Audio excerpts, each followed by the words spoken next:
Have you ever wondered how the illicit proceeds of crime, worth billions of dollars, seamlessly blend into the global economy every year? This is the shadowy underworld of money laundering, a complex process where the boundaries of legality blur and the proceeds of crime are cleaned to appear legitimate. Money laundering isn't just a crime in itself, it's the lifeblood for other serious crimes, from drug trafficking to terrorism, providing the financial fuel that allows these offences to thrive and expand. But the repercussions of money laundering extend far beyond the criminal realm.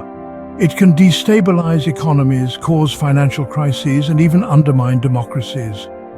When dirty money infiltrates the financial system, it erodes trust, creates economic distortion, and can lead to a loss of control over economic policy. These illicit activities hidden in the shadows are not just a problem for the countries where the crimes are committed, but for the global economy as a whole. So, the question arises, what do we do about this massive global issue? First, it's crucial to understand what money laundering actually is. Imagine you're a criminal who's just pulled off a major heist. You're now sitting on a mountain of illegally acquired cash. You can't just waltz into a bank and deposit it all without raising a few eyebrows, right? This is where money laundering comes into play. It's a devious process through which dirty money is cleaned, making it appear as though it originated from legitimate sources. Let's break this process down into 3 simple steps: placement, layering, and integration. Placement is the first step. It's the process of introducing the illicit money into the financial system. This could be done through a myriad of ways, from depositing large amounts of cash into a bank, buying assets, or even gambling. However, this step is fraught with risk, as sudden large deposits can trigger suspicion. Next comes layering. This is where the criminals attempt to muddy the trail to the original crime.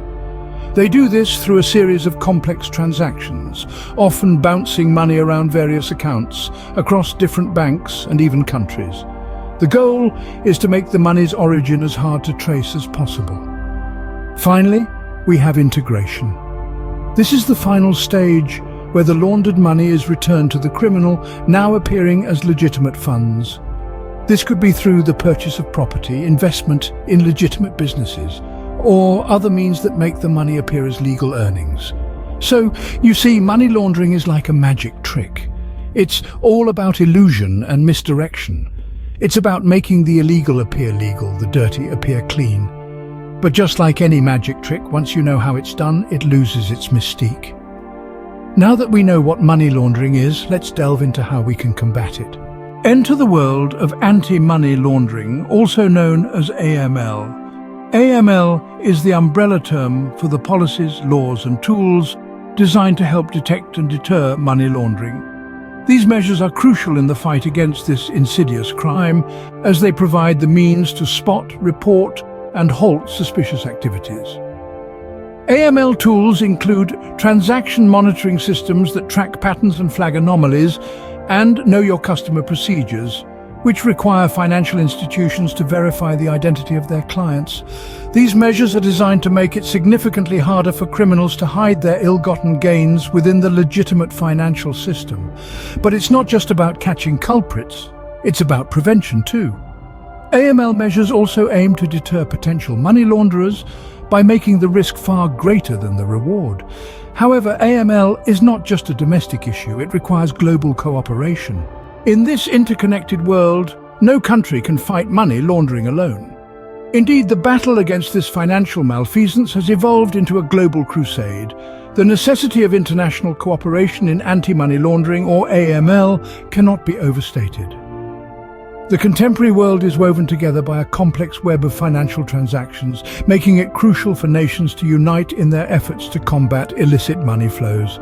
Countries worldwide are now working hand in glove, sharing critical information and coordinating their strategies. This collective action is designed to seal the loopholes that criminals may exploit, thus fortifying the global financial system. From the corridors of Interpol to the conference rooms of the United Nations, the dialogue on international cooperation in AML is growing louder. The goal is clear: to build a robust, transparent financial infrastructure that leaves no room for money laundering. Together, we can make it increasingly difficult for criminals to benefit from their crimes and destabilize economies.